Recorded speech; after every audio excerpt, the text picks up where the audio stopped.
National insurance, up. Capital gains tax, up. Inheritance tax, up. Energy taxes, up. Business rates, up. First-time buyer stamp duty, up. Pensions tax, up. They have fiddled the figures. This is unbelievable. Did the Labour government just betray the British public's trust with this budget? Let's break it down. Madam Deputy Speaker, Madam Deputy Speaker, Madam Deputy Speaker, on the day that he took office, the Prime Minister said that he wanted to restore trust to British politics with action, not words. Well, today, his actions speak for themselves, with a budget that contains broken promise after broken promise. And reveals the simple truth that the Prime Minister and the Chancellor have not been straight with the British people. Time and again, we Conservatives warned Labour would tax, borrow and spend far beyond what they were telling the country. And time and again, they denied they had such plans. But today, the truth has come out. Proof that they planned to do this all along.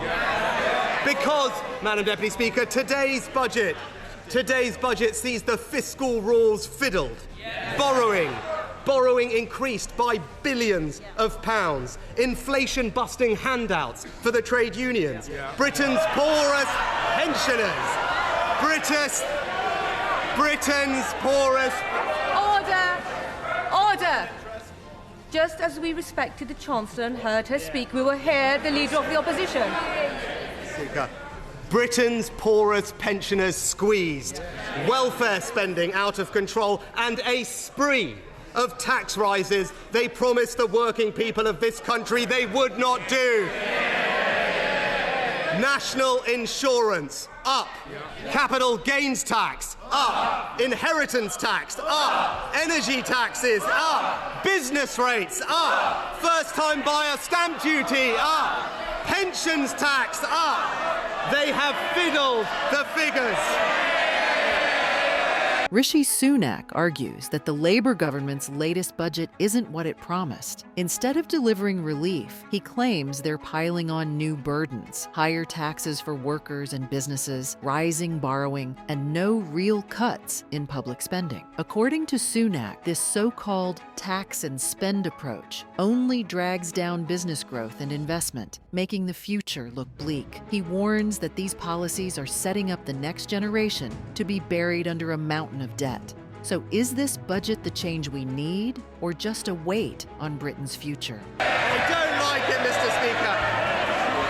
They don't like it, Madam Deputy Speaker. Order! They don't like it, but this is the truth.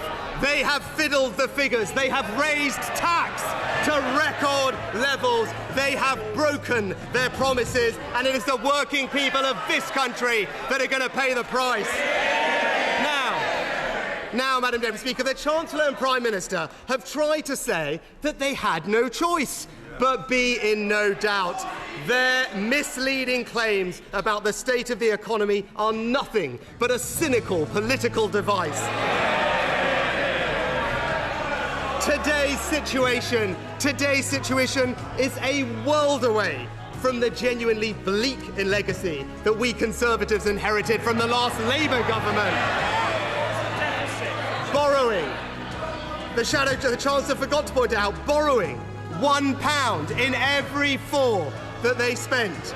Debt rising every year and unemployment at 8%.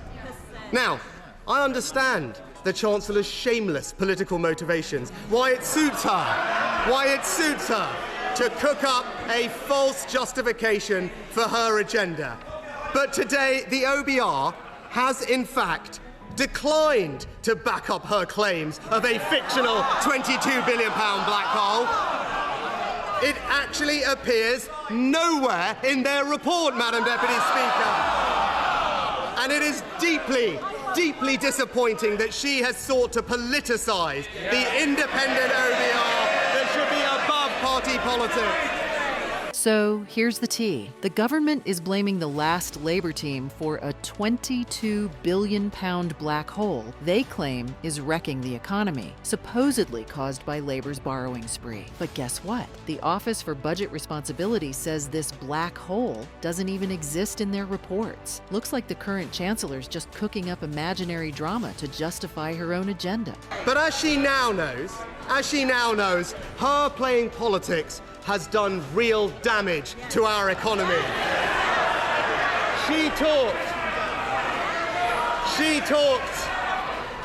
talked about being a Bank of England economist. Well, as the Bank of England's former chief economist has said, Labour's approach has generated fear and foreboding and uncertainty amongst consumers, businesses and investors. The rhetoric of this Chancellor and this Prime Minister damaging the British economy for political purposes. Now, you only need to look at the facts to see that the Chancellor's claims about her economic inheritance are nonsense. Labour inherited an economy with inflation back at its 2% target, mortgage rates being cut and unemployment low. And, Madam Deputy Speaker, when we left office, the United Kingdom was the fastest growing advanced economy in the world. And when it comes to the public finances, not once has the Chancellor acknowledged that we took the right decision to spend £500 billion to protect the British people from the impact of COVID and Putin's war. And let me remind you, not only did the party opposite support all those interventions, they wanted us to go even further, Madam Deputy Speaker. And when I made the tough choices to fix the public finances afterwards, the Prime Minister and Chancellor opportunistically opposed me every step of the way. So I will take no lectures from those two about difficult decisions.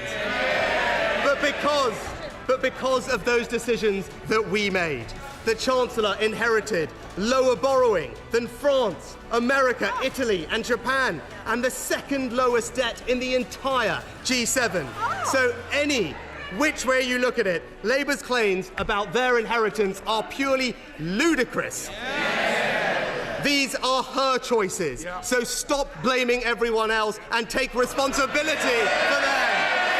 Rishi Sunak is throwing some serious shade at the Chancellor's claims about inheriting a struggling economy. He's like, hold up. When we left, the UK was thriving, low inflation, dropping mortgage rates, and growth through the roof. He reminds everyone that his government dropped a whopping £500 billion to protect the nation from COVID and Putin's antics. And guess what? Even the opposition wanted more spending. Now, he's calling out the current Prime Minister and Chancellor for whining about their situation. Thanks to our tough choices, you've inherited a better financial position than many major economies. Lower borrowing than France, the US, Italy, and Japan, plus one of the lowest debt levels in the G7. So stop blaming us. Step up and take responsibility for the mess you're making now. In short, Sunak's message is clear. Don't pass the buck. Own your choices. Now, let me turn to the substance of those choices.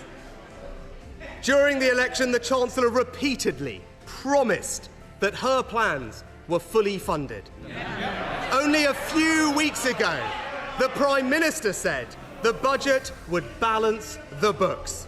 But this budget does no such thing and reveals they have not been straight with the British people. Oh, come on.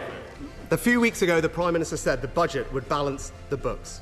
But this budget does no such thing and reveals that they haven't been straight with the British people. Because today, the Chancellor has launched an enormous borrowing spree, saddling our children and grandchildren with billions upon billions pounds more debt, pushing up interest rates, leaving our economy more exposed to future shocks, and leading the OBR today to now forecast higher inflation in every year of the forecast. And her decision to let borrowing rip make a total nonsense of her claims on the state of the public finances. Because if they truly were in such a dire strait, as she has said, what we should have seen today is a significant reduction in borrowing to repair them, not the splurge that she's just unleashed, Madam Deputy Speaker. Instead, what we see today, borrowing higher in every year of the forecast, debt higher in every year of the forecast. Now she has tried to cover up that splurge by fiddling the fiscal rules. According to the Institute of Fiscal Studies, the new measure will not actually even be a constraint on the amount she can borrow. And it is hard to escape the suspicion, they say, that the government is attracted to this change by the fact that it would allow for significantly more borrowing without any need for tough choices elsewhere. Fiscal fiddling is what they have called it. Oh, and the Chancellor? She's on record saying she wouldn't change the debt target, claiming, "I'm not going to fiddle the figures for better results." But guess what? She's gone and done exactly that. She's pulled a fast one, tweaking the numbers just so she can borrow billions more. It's like a magician's trick. Now you see the promise, now you don't. Broken promise after broken promise. And you know who's left holding the bag? Hard-working people. It's time to shine a light on this financial magic show. Now, the reason the Chancellor has increased borrowing and increased taxes is because she has totally failed to grip public spending. First, she has no meaningful plan. First, she has no meaningful plan to deliver the £20 billion worth of savings available if the public sector returned simply to its pre-pandemic levels of productivity. Instead, one of the first things the Chancellor did was to hand out inflation-busting pay rises to the unions without getting any productivity-enhancing reforms in return.